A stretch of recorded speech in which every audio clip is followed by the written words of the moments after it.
It is a great pleasure to be here, and let me say from the outset a huge thank you to you all for coming along. I'm as excited as you are to have the conversation here this evening, because while I hope to share a little of what's happening inside the Microsoft organisation, it's through these sorts of interactions that I get to learn more about what's happening inside your organisations that we can then obviously look to apply in our ongoing transformation. Perhaps the most important thing I want to start with is this thought that Microsoft has rediscovered its soul, or has come up with some sort of answer and has now worked out what that answer is. I think I'll start by disabusing us all of that notion to the extent that we are a work in progress. And while it is very fair to say that the last 3 years have been extraordinary for Microsoft, in that we have doubled the size of the business during that period. Back in 2014, the stock price was in the $30 to $35 range, and we're now somewhere in the $80 range. So the company has doubled during that period, and that is an extraordinary achievement in its own right. If we've learned anything over the last 3 years, it is that humility is perhaps the most important lesson that we must continue to remind ourselves of, given the history of our business.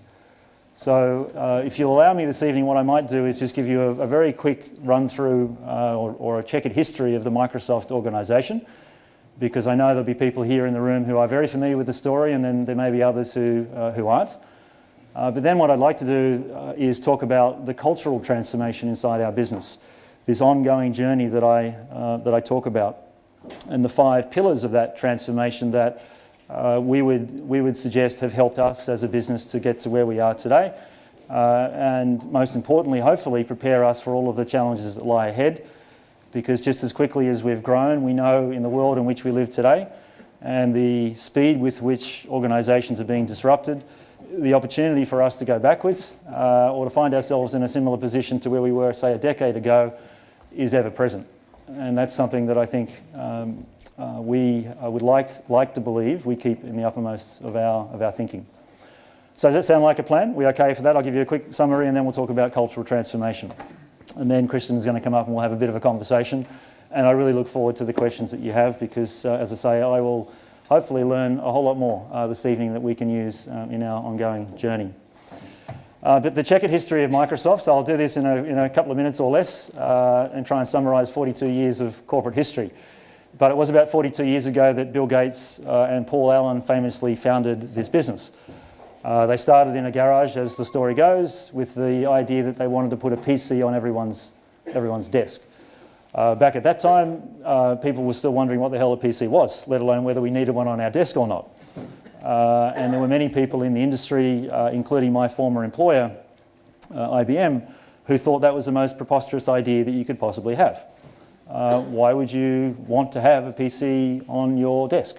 Everything that you could ever possibly need in terms of computing is sitting right here in this mainframe. That's exactly how computing has been for the last X years, and likely that's exactly how computing will continue in the foreseeable future.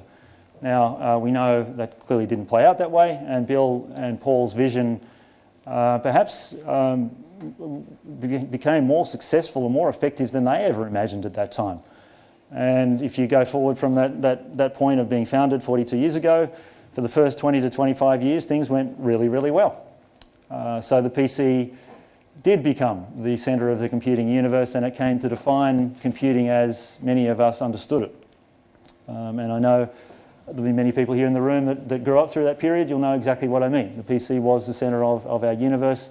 Everything that we did was focused on that device that we had on our desk in the office, but then increasingly at home, and then wherever else we ended up being. But of course, we know that was just the beginning of the story. And if I fast forward now to 1998, there was a little company called Google that was launched around about that time. Google, as we know, have come into the market and dominated in so many different ways. But back then, the idea that this little company with this search algorithm was going to transform the way in which industries operated was a pretty foreign idea at that time. And indeed, with Microsoft at that time, there was technology, and we still have it today, a thing called Bing, inside the business, inside our labs, that performed much of the same function.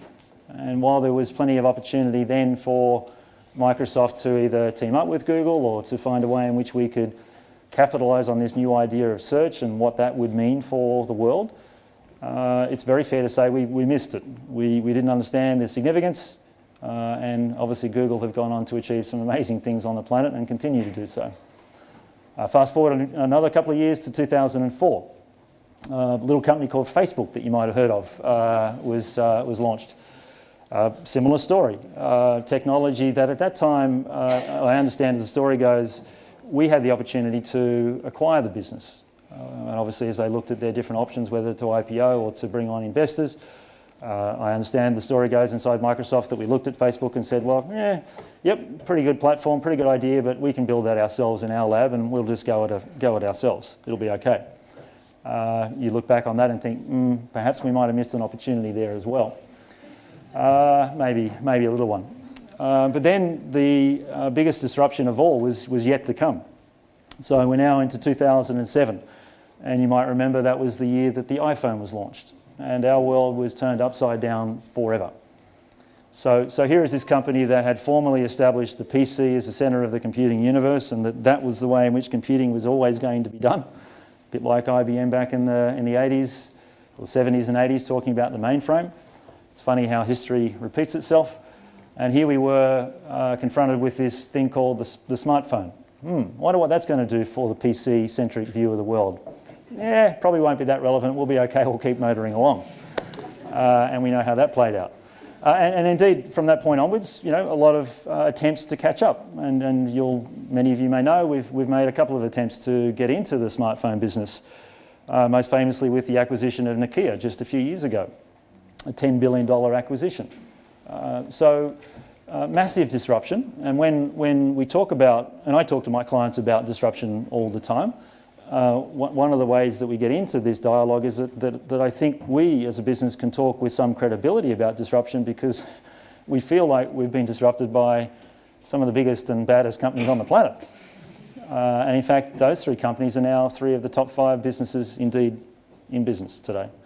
So lots of learnings that come from that. I think lots of reflections on what we didn't understand, didn't foresee. Lots of reflections on why is it that we as a business had much of this technology in our labs, or had access to that technology, or could have built it, or could have bought it, and yet we chose not to. We chose to go our own way, or we chose to believe conventional wisdom inside our company that those technologies weren't going to be the disruptions that they've turned out to be.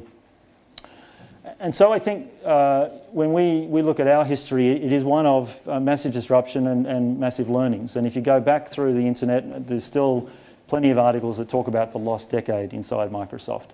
So no question, we were a business, still a very wealthy business in terms of a strong balance sheet. We still had a very large incumbent user base. But I'd say increasingly, and there may be clients in the room here tonight that can relate to this, increasingly an organisation that was felt to be part of the history of our clients' IT infrastructure, and perhaps not a company that was going to help our clients to transform and adapt to the changes and the challenges they were facing in their industries. And there are many of those, right? We can talk about what's happening in the tech industry, but there are thousands of other disruptions happening every day in every industry. So that brings us forward now to maybe 3 years ago. And this story sometimes gets distilled down to, okay, well, our saviour arrived and everything was rosy. And I don't want it to be viewed that way. Satya Nadella is indeed our 3rd CEO, and there is no coincidence that the fortunes of the business have turned in the last 3 years. But I want to be clear that it's not a personality cult, and it's not a revolution that's been led by one person who just happened upon the right answer. We're an organisation, and I think for Satya in particular, he was with the company for 22 years before he took his role as the CEO. So there was a lot of discussion and debate at the time. We were looking at replacing Steve Ballmer, the former CEO, as to whether it would be an external appointee. And a lot of debate about, well, of course it has to be external because there's no way anyone inside that business is going to change Microsoft. You need to get someone in from outside. And I think that was a very conventional wisdom that was being shared at that time. Happily for us, the board made a different decision and they selected Satya. I'd like to suggest that a lot of the things that have happened since that time have been as a result of the cultural revolution that he has led inside our business. But I want to be also clear that many of the decisions that are now paying off for us were made years ago. Board decisions about investing in the next big disruption, which we know now is cloud computing. So I'll get into the whole thing of culture, but I want to be clear about this because there's no doubt the board clearly saw and Steve Ballmer clearly saw where the market was going in terms of cloud. And yes, we missed search. Yes, we missed social media. Yes, we missed the mobile phone revolution. But hey, we're sure as hell not going to miss cloud computing. And the company bet the farm. And Amy Hood, our CFO, talks about that it was an all-in bet for us as a business to really invest in cloud computing, and that is now part and parcel of what's paying off for our business and a big driver of why our company has obviously gone through a rejuvenation financially in the last few years. But that's a little of the history. I'm going to shift now to talk about this cultural revolution, though, if that's okay. Does that make sense so far? Good. Are there any questions? Can I take questions as I go, or does protocol allow that or not? No, you can't. I can't. Very good. Thank you, Alex. Good to get the rules out up front. Don't mess up my time. That's so true. Well, I asked Alex to make sure he kept me on time, so you're doing an awesome job so far. Well done. So, cultural revolution. As I said at the start, this is a work in progress, and I want to be very clear about that we know every day is another opportunity for us to take a step in the right direction, or not. And we also know that the next Google, the next Apple, the next Facebook is probably just out there right now in a garage somewhere working out how they're going to kill us or how they're going to disrupt our business. So that sort of focuses your attention on, okay, we need to be very deliberate and mindful about what next step we take. But I want to talk a bit about the culture. There are 5 cultural principles. That's a fantastic ringtone. Well done. Very good. There are 5 cultural principles, and look, culture is perhaps the most important thing to talk about in a business, and at the same time, the most difficult thing to talk about in a business. Because just when you think you can put your fingers on it and get your hands around it and start to define it, then it starts to slip through those fingers. So I'm going to do my best to talk about some of the principles at Microsoft, and hopefully this will spark some of the questions that we get into later. The first principle is an idea that was popularised by an academic called Carol Dweck. She wrote a book called Mindset, which many of you may have heard of or read. And mindset is about this basic concept that we all as human beings have the potential to learn and to adapt and to change. And that the premise that that we are defined in terms of our capabilities, that I get to a certain point in my life and that's what it is. I can't grow, I can't change, I can't become creative if I'm an engineer, or I can't be analytical if I'm a creative, or whatever way you want to define that. That concept, in her view, and we subscribe to this view, is one that's just a fallacy. Of course, we all have the potential to change and to learn, and the only thing that stops us is our desire and our willingness to open ourselves up to new ideas and to agree that we do need to learn and to change. And so this idea has been popularised by Satya. Why is it important? And it's the reason why I raise it first, because I think it's the foundation for what has happened at Microsoft over the last few years. Prior to this conversation inside our business, we were a business that was very focused on being right about everything.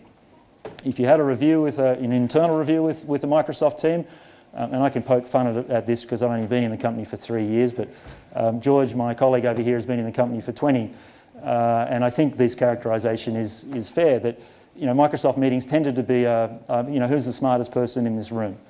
Who's the person that can answer every question that's going to be asked by Bill or by Steve or one of the directors? And the person who can do that obviously is the person who's best positioned to lead and is a leader in our company. And there's nothing wrong with that inherently, that you would want to be an expert on everything about your business, about every aspect of it, all the details.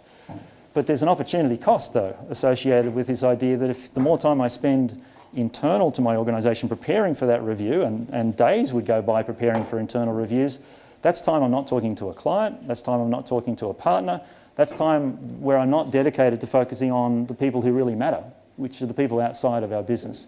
We were a very internally focused organisation.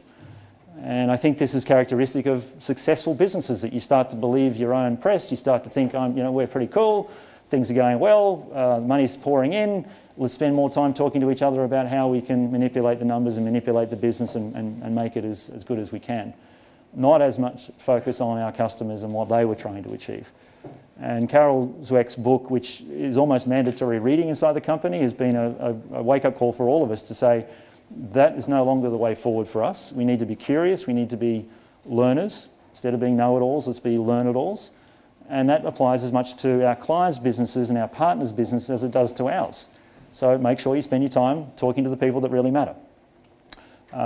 Just a quick local example of that. Here in Australia, I've tried to bring that to life in a couple of ways, to challenge the way in which we go about thinking about our business and how we come together as a local subsidiary.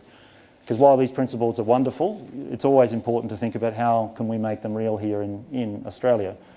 And the way that we as a leadership team are doing that, and there are a couple of techniques, but one that I'll mention is a real focus on this idea of wellness and mindfulness. This is a very popular topic in corporate world today, but I'm a deep believer in the value of mindfulness and this idea of slowing down to speed up. And we use mindfulness as a technique to help us remain focused on what really matters in our business. And that usually is not preparing for our next internal review. It's more about how am I going to help my client prepare for whatever digital future that they have to face in their industry. We had a kickoff session earlier this year where we had a team we're working with from the US, 750 of our colleagues in a room, and we had a guided meditation session for 5 minutes. So I'm not regularly into meditation, and sometimes this topic freaks people out when you start talking about meditation in a corporate context. But I do think there's a role for it, and I do think there's some real value in this whole idea and the connection to mindfulness. So I thought, what a great way of snapping people, getting them to snap out of their usual way of thinking about Microsoft and what we're doing, to get deeply into mindfulness. And then we had this 5-minute guided meditation session. So I'm not sure you've ever been in a room with 750 people with their eyes closed. Some of them sitting there thinking, this is so cool that we're doing this, and many others sitting there thinking, what the hell is this about? But we've done it very consciously, that we want to snap people out of this usual idea of let's work harder, let's work faster, let's just run harder at that target. And this concept of slowing down to speed up, especially given the pressures that we see all around us I don't think Australia is any different to many developed markets, but people trying to juggle the balances of family, trying to juggle work, their friends, the thousands of other pressures that we have in our life. These are techniques that I think can really help us to have a meaningful conversation about what our business really is about and what is really important. And so mindset has proven to be a very important part of our transformation, ongoing, as I say. Second principle is this idea of customer obsession, which is the most obvious thing that I could say. And you might say, well, maybe that should even have been the first thing. But nonetheless, let's be focused on what our customers are most concerned about. As I say, while it is the most obvious thing for any business leader or any business to talk about, we had strayed from that path. So continual reminders through a variety of different communication techniques about the fact that it is the outcomes that we deliver for our clients that is the most important deliverable that we can achieve. We, for many years, and still today, are a company that's very proud of the technology that we produce. It's just that when you get a Microsoft team in a room, they're so excited about it that they can't stop talking about how cool the technology is. And while some audiences will think that's awesome, right? Technical audiences love that because we get to talk about technology together. Awesome. But increasingly, the audiences we talk to are those businesses that are trying to transform. They're only interested in technology because of the outcome that they're trying to achieve, which is, I need to change my business. I know I need to do it through technology, so could I please have a rational, calm, measured conversation with someone who knows enough about technology but can talk to me about my business. And that's not a conversation that we have historically been able to have as well as we should have. So while it's obvious that I would say customer focus, it means a lot to us in terms of changing the sales approach we take, changing the nature of the dialogue that we have with our clients. One example here locally that we are pursuing as a result is that in just about every conversation I have with clients as we get into what's going on in your business, what role can we play, this idea of the shortage of skills comes up. There isn't a client I talk to that isn't worried about, okay, great, I need to change and I need to adapt and I need some technology, but the biggest issue, I need the people. I need the skills inside my business to help me recreate this business as a digital organisation. And as a consequence of this idea of customer focus, we're now going into that topic so that we are working with some of our private sector clients, with governments, vocational agencies around the country to work on skills and jobs programs to help people migrate out of specific industries into new industries, or to simply pick up new digital skills that they can translate into new roles inside the same industry. Really proud today. In fact, we've launched a program with Holden in South Australia to help train up and first of all build a plan, but then train up a group of their former employees to pick up new skills that can be parlayed into other industries in Adelaide or around the country. I'm sure you're all aware that on the 20th of October the Holden plant closed with about 950 redundancies, 2,000 other redundancies or job losses expected in the supply chain, so 3,000 people out of work. But these are skilled workers that have wonderful skills that if you could add a couple of digital capabilities to, will probably be the first people that get hired to build a new digital submarine, or the first people that will get hired to go build the new ships that we're building both in Adelaide and in Perth. And so this idea of customer focus for us is now getting to a point where we have a long way to go, but we're getting to a point now where we're actually working on the problems of our clients. Also our problem, I should say, because we need as many people as we can get as well.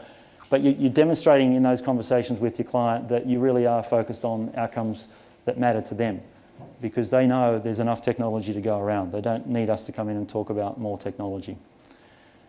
Third principle, if you're following me so far, is diversity and inclusion, which is another obvious one on the corporate checklist. But this has special meaning for us as a business, again, perhaps because of the role that technology can play, but perhaps also because of who our CEO is. Satya released a book recently called Hit Refresh. This book is a bit of a personal story if any of you have heard of the book or if you've read the book. He talks very openly about his personal life. It's very unusual for a sitting CEO to be writing their memoirs, and this is not memoirs, but it's very unusual for someone in the role to actually write a book about their experiences. Usually it's when they're sitting in the leather chair back at the club, you know, chugging on a cigar or having a scotch to reflect on a wonderful storied career. Satya is very unlike many executives I've had the good fortune to meet. In the book, he talks openly about his personal journey. He has 3 children. His son Zane has cerebral palsy. He has 2 daughters. One of them has a learning difficulty, which has meant that she's had to travel to Toronto for specialist education. Now, why would he choose to share that in the most public way? He has chosen to do that because he wanted to make clear why we as a business, what we stand for and why we are so committed to accessibility. There are about 7 billion people on the planet. About 1 billion people on this planet have some form of disability. Hearing impairment, vision impairment, or some other disability. 70% of those we don't see, they're not visible, but 1 in 7 people have some form of disability. And technology, if it has any promise, if it can do anything, it should be to level the playing field and ensure that everyone has the capacity to engage in the digital world in the fullest way possible, so that those with a vision impairment, those with a hearing impairment, those on the Asperger's syndrome, autism and the like, can and should feel as though they can fully participate in the economy and be as much a contributor as any of us. And in Australia, we are working hard to bring that to life, because I passionately believe in what Satya is trying to teach us there. Just recently we had one of our employees who is vision impaired come into our leadership meeting, and we sat in the meeting and he asked us to close our eyes. And we sat in the room and he took us through how he uses our Seeing AI application, how he uses our technology to be one of our best performers in our services business. I claim no particular insight here, but each of us will know people in our families, in our communities, in our circles who have some form of disability. And you know how powerful it can be if you can help that person to get over that barrier and to engage in life in a way that they haven't in the past. It is life affirming. And for us, we're just starting out on this journey, but to have a CEO so committed to that particular, thank you, Alex, isn't he? He truly is doing an awesome job. Some of the best timekeeping I think I've ever seen. Can I just say that? It's very impressive. I think it's really empowering to have a CEO who's so focused on it. And for us, we know we have a long way to go, but we're working with Vision Australia, we're working with lots of organisations, because we believe that we have an opportunity, and maybe much more important than that, we have an obligation to use technology for that purpose. There's a lot of conversation about the digital divide and the digital dividend. Here is a great way in which we can demonstrate that this is about levelling the playing field and making sure everyone can engage in the world and in the digital environment we're increasingly finding ourselves in, so that everyone can participate. So we feel very passionately about that. The fourth principle is this idea of one Microsoft, so just coming together. For anyone who works in a large organisation, you'll have heard the term, silos getting in the way. We were a classic case of that, and this idea of getting the silos to work together is something that we talk openly about. Perhaps the biggest example of this, it's a global example, not a local one, but it's a really powerful one. Just after Satya arrived into the role, we were faced with this decision: do we make the Office productivity set available on iOS or Android? Up until that point, if you wanted to use PowerPoint or Word on your mobile phone, that pesky little thing that sort of disrupted our PC business, don't you hate them? Up until then, if it wasn't on a Windows phone, you couldn't use it. And Satya's decision not long after he arrived was, well, of course, we will make our services available on whatever our customers decide to do. Even though that might be to the detriment of the Windows division, it's the most important thing to do because it's customer obsessed. It's focusing on what the customer is deciding they want to do.